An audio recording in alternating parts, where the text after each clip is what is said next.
Welcome to signal TV. ఇప్పుడున్న తెలంగాణ రాష్ట్రంలో పరిస్థితులు ఏ విధంగా ఉన్నాయంటే అధికార పార్టీ నుంచి వెళ్ళి ప్రతిపక్షం నుంచి అయితే భారీ చేరికలు అయితే జరుగుతున్నాయి. మరి ఈ రోజు కూడా చేవెళ్ల నియోజకవర్గం నుంచి వెళ్ళి కూడా కాంగ్రెస్ కార్యకర్తలు ఎవరైతే ఉన్నారో వాళ్ళు కూడా ఇటు బీఆర్ఎస్ లో పెద్ద మొత్తంలో జాయిన్ అయ్యారని చెప్పేసి చెప్పుకోవచ్చు. Shankarpally mandal Gopularam village Chevella constituency. ఇప్పుడు అంటే ఎందుకు ఇప్పుడు మీరు ప్రస్తుతానికి ఇంతకు ముందుకు ఏ పార్టీలో ఉన్నారు? నేను అప్పటి నుంచి బీఆర్ఎస్లోనే ఉన్నాను. మా నాయకుడు మా ప్రస్తుత మండల నాయకులు బీజేపీలోకి వెళ్ళినారు. మా యాదయ్య గారు ఉన్నారు కదా, ఆయన మామూలుగా మేము గెలిపించుకున్నాం ఆయనని. పార్టీ ఎవరిని బలపరిస్తే వాళ్ళకి 100% బీఆర్ఎస్ నుంచి ఎవరిని బలపరిస్తే వాళ్ళకు ఖచ్చితంగా సపోర్ట్ చేస్తాం. ఖచ్చితంగా బీఆర్ఎస్ ఎవరి పేరు అనేది లేదు, యాజ్ పర్ కేటగిరీ. ఇప్పుడు కేటగిరీ ఎస్సీగా ఉన్నది, నెక్స్ట్ టైం వస్తుందో రాదు అనేది తెలియదు. బై ఎలక్షన్ వస్తే ఆ కేటగిరీ వచ్చినప్పుడు ఎవరిని నిలబెట్టినా సరే బీఆర్ఎస్ పార్టీ కేసీఆర్ గారి నాయకత్వం మాకు 100%. కేసీఆర్ గెలవాలి, మళ్ళా ప్రపంచం చేయాలి అని వచ్చినాము. ఏం చేస్తలేడు ఆయన, ఏం పనులు చేస్తలేడు, ఏం చేస్తలేడు. గెలిచిండు అంటే గెలిచిండు ఉన్నాడు.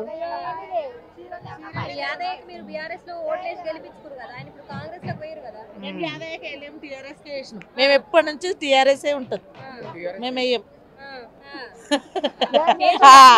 మారిన తర్వాత ఏం చేయలేడాడు. ఆడెప్పుడు మా ఊళ్ళకి వచ్చినా చెప్పు దెబ్బలు తింటాడని వస్తలేడు మా ఊళ్ళకి. రావట్లేదు చెప్పేసి కాంగ్రెస్ లో మాకు నచ్చలేదు. అవి ఒక రోడ్లు లేవు మా ఊళ్ళరా.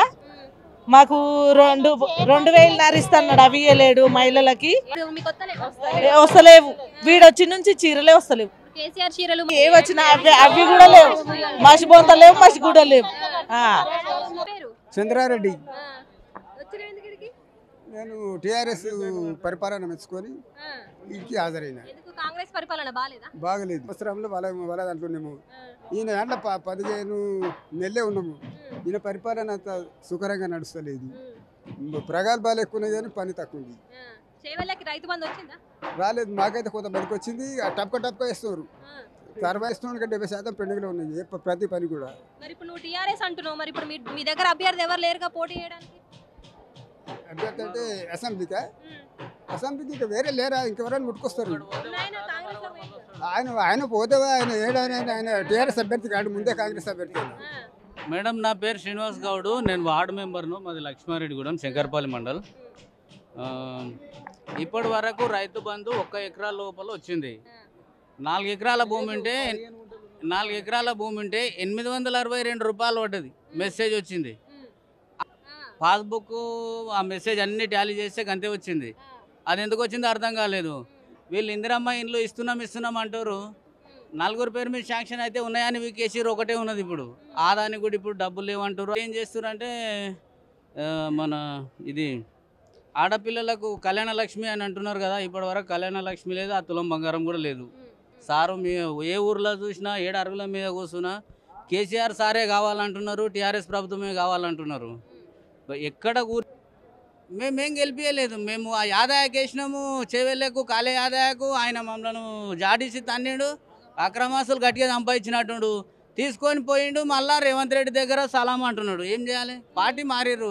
మేము వేసింది అప్పుడు కూడా కారు గుర్తుకే. కానీ స్వాగతం చీపిరిగట్టలతోటి చెప్పుల దండలతోటి స్వాగతిస్తారు ఆయనకు. మంచి ఊళ్ళకు కూడా రానియం, వస్తే అవే చేస్తాం. ఇక రియల్ ఎస్టేట్లో నాలాంటి వాళ్ళు రియల్ ఎస్టేట్ చేసుకొని బతికేటోళ్ళు రోడ్డున పడ్డారు. అప్పులు చేసి నెత్తి కొట్టుకుంటారు. దందాలు లేక పెట్టిన పెట్టుబడి భూముల నుండి అవి అమ్మలేక. కాంగ్రెస్ ప్రభుత్వ దుర్మార్గమైన పరిపాలన చూసి ఈ తెలంగాణ రాష్ట్రానికి శ్రీరామ రక్ష గులాబీ జెండనే కేసీఆర్ అని చెప్పేసి నాయకులు, ప్రజలు, కార్యకర్తలు అందరూ కూడా కాంగ్రెస్ బీజేపీలు అన్నీ కాలేటటువంటి పరిస్థితి వస్తుంది. అందుకే కాంగ్రెస్ దుర్మార్గమైన పాలన ఈ రాష్ట్రంలో చూసి విరక్తి చెంది బీఆర్ఎస్లో జాయిన్ అవుతారు. అందరూ కేసీఆర్ గారు డిసైడ్ చేస్తారు.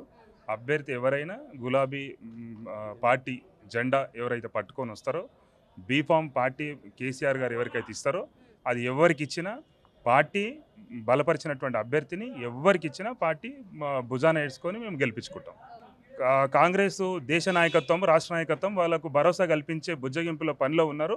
అయినా చట్టం తన పని తాను చేసుకుంటూ వెళ్తుంది. ఖచ్చితంగా డిస్క్వాలిఫై అవుతారు. 10 మంది ఉప ఎన్నికలు వస్తాయి. తప్పకుండా మళ్ళీ గులాబీ పార్టీ టీఆర్ఎస్ పార్టీ కేసీఆర్ నాయకత్వంలో 10 మంది ఎమ్మెల్యేలను గెలిపించుకుంటుంది తెలంగాణ సమాజం. చెప్పండి, ఇప్పుడు చేవెళ్ళ నియోజకవర్గంలో ఏం జరుగుతుంది? అక్కడ ఏదైతే ప్రజలు ఆల్రెడీ కేసీఆర్ ఖచ్చితంగా మంచి అభివృద్ధి చేసిండు, ఖచ్చితంగా గెలుస్తారు. కానీ అక్కడక్కడ ఎమ్మెల్యేకు కొంచెం జరిగినటువంటి ఓటింగ్ లోపల ఈయన పోతే ఏమైనా అవుతుందా అని చెప్పేసి ఆ విధమైనటువంటి ఓట్లు వేయడం జరిగింది తప్ప. కానీ కేసీఆర్ పోతారు. ఓన్లీ ఎంత పర్సెంటేజ్ తీసుకుంటే 1% ఓన్లీ. ఒక 10 సంవత్సరాలు పరిపాలన చేసిన తర్వాత జస్ట్ 1%. ఆ డిఫరెంట్ తోటి మనకు జస్ట్ మిస్ అయింది అంతే తప్ప. కానీ అక్కడ పెద్ద ఏదో కాంగ్రెస్ ఆ రేవంత్ రెడ్డిని చూసి, ఆ రాహుల్ గాంధీని చూసి, వాళ్ళని చూసి, ఆ చరిత్రను చూసి, ఆ చరిష్మాను చూసి ఓట్లు వేయలేరు. ఇప్పుడు కేవలం కాంగ్రెస్ పార్టీలో జాయిన్ అయ్యారనా, లేకపోతే అభివృద్ధి కార్యక్రమాలు ఏమి చేయాలి? నీ పో రిజైన్ చేసి పో. ఒక మంచి మార్గం గుండా పో, ధర్మంతో పో. నువ్వు ప్రజలతో ఓట్లు వేయించుకొని పార్టీ గుర్తు మీద గెలిచి, కేసీఆర్ భిక్ష మీద గెలిచి ఈరోజు చెప్పకుండా వెళ్ళిపోవడం తప్పు కదా మేడం. కాబట్టి ఖచ్చితంగా అది సుప్రీంకోర్టులో కేసు ఉంది. 100% ఇప్పుడు ఈ 2-3 నెలల మొత్తం డిస్క్వాలిఫికేషన్ అయిపోతాడు ఆల్రెడీ. దాంట్లో ఏం లేదు. యాదయ్య గారిని కూడా యాదయ్యను చూసి ఎవరు ఓట్లు వేయలేదు. బీఆర్ఎస్ పార్టీ అభిమానంతో, కేసీఆర్ చేసిన అభివృద్ధి కార్యక్రమాలకు అభిమానంతో, కేసీఆర్ మీద ఉన్న ప్రేమతోటి వేస్తే యాదయ్య గెలిచిండు. గెలిచి ఆయన ఏదైతే స్వార్థ ప్రయోజనాల కోసం గెలిచిన పార్టీకి వెన్నుపోటు పొడిచి ఎలాగో కాంగ్రెస్ పార్టీకి చేరిండో, ఇప్పుడు బై ఎలక్షన్ వస్తే ఖచ్చితంగా బీఆర్ఎస్ పార్టీ 100కు 100% గెలుస్తుంది మేడం. ఖచ్చితంగా చెప్పండి. పదే ఇస్తాము, ఈరోజు ఇస్తాము, 26 జనవరికి ఇస్తాము అంటే వీళ్ళు యూట్యూబ్ మళ్ళీ ఫోన్లలో చూసుకొని జనాలు ఆశపడుతున్నారు కదా మేడం. ఇప్పుడు పబ్లిక్ ఎట్లుంటుంది మేడం అంటే, కొడతా అంటే భయం అంట, పెడతా అంటే ఆశనంట. ఇప్పుడు నువ్వు చేత కాకపోతే నేను ఈయనని చెప్ప ఖచ్చితంగా. నేను కేసీఆర్ ఇప్పుడు చెప్తున్నాడు కదా, నాకు నిధులు లేవు, నాకు ఏం లేదు అని. ఖచ్చితంగా చెప్పండి, నాకు నిధులు లేదు, నేను ఇవ్వలేకపోతున్నా అని చెప్పండి ఖచ్చితంగా. అది కాకుండా కదా అన్ని రకాలుగా.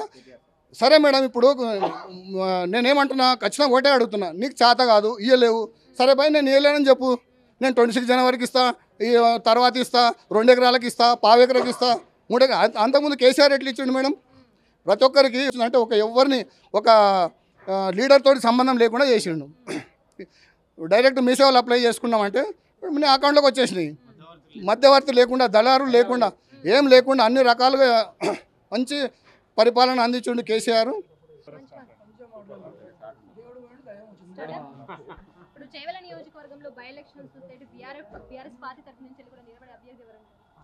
ఇప్పుడు అధిష్టానం, మా బీఆర్ఎస్ అధిష్టానం ఎవరికైతే టికెట్ ఇస్తుందో మేమంతా కార్యకర్తలుగా మేము ఆ క్యాండిడేట్ను బలపరుస్తాం మేడం. ఈరోజు ఎవరైతే స్థానిక ఎమ్మెల్యే ఎవరైతే ఉన్నారో, యాదయ్య గారు ఎవరైతే ఉన్నారో, పార్టీకి వెన్నుపోటు పోల్చి ఆయనకు ముందటి సంది అలవాటు. అప్పుడు కూడా కాంగ్రెస్ను మోసం చేసి 6 నెలలకు ఇంట్లోకి వచ్చిండు. మళ్ళీ ఇంట్లో 6 నెలలు గెలిచినాక మళ్ళీ అందులోకి పోయిండు. అక్కడ స్వీకరించాలి. ఈరోజు గవర్నమెంట్లో పార్టీ లేనందుకు, ఫామ్లో లేనందుకు ఈ కార్యకర్తలను వదిలిపెట్టిపోతే మళ్ళీ వచ్చినప్పుడు ఎవరైనా ఏకభిస్తారా? అంటే ఇప్పుడు మీరు అన్నదాన్ని బట్టి ఇప్పుడు అధికారంలో ఉన్నది కాంగ్రెస్ పార్టీ కదా, మళ్ళీ కాంగ్రెస్ పార్టీ గెలిచే అవకాశం ఉందనుకోవచ్చు కదా? ఎట్టి పరిస్థితుల్లో కాంగ్రెస్ పార్టీ గెలవదు. ఇప్పుడు ఎలక్షన్ పెట్టి గవర్నమెంట్ రిజాల్వ్ చేస్తే బీఆర్ఎస్ పార్టీకి 110 సీట్లు వస్తాయి మేడం. 110 సీట్లు వస్తాయి. ఎందుకు వస్తాయి అంటే కూడా చెప్తాం మేము. ఏదైతే ఇబ్బంది పడేది, మరియు ఈ కళ్యాణ లక్ష్మి టైంకి వచ్చేది, చాలా రకాలు. ఇప్పుడు రైతు బీమా ఏదైతే ఉందో, రైతు బీమా కూడా లేదు ఇప్పుడు. అందుకే రైతులు, జనాలు ఎవరు కూడా ఈ కాంగ్రెస్ గవర్నమెంట్ను దూరం పెట్టిండ్రు.